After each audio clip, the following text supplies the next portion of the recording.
Cleaning work ஏதாவது இருந்தால் அது காலையிலேயே நான் இப்போலாம் செஞ்சிடுறேன். ஏன்னா அதுக்கப்புறம் வந்து செய்கிறதுக்கு முடியல, ரொம்ப வெயில் அதிகமாக இருக்கிறதுனால.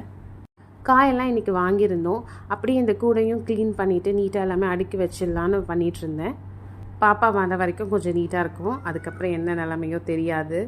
இன்றைக்கி மத்தியானத்துக்கு கத்திரிக்காய், முருங்கைக்காய், மாங்காய் சாம்பார், காராமணி பொரியல், நெத்திலி மீன் ஃப்ரை.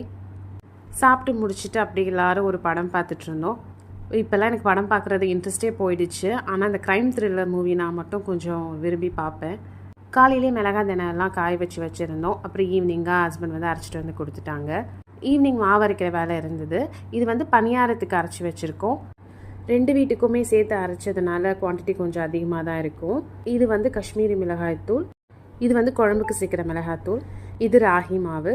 நான் ஆரம்பித்து வச்ச கோல்டு வந்து இப்போ குழந்தைங்களுக்கு வந்துருச்சு. அதனால் ஈவினிங்காக அவங்களுக்கு டொமேட்டோ சூப் வந்து செஞ்சு கொடுத்தோம்.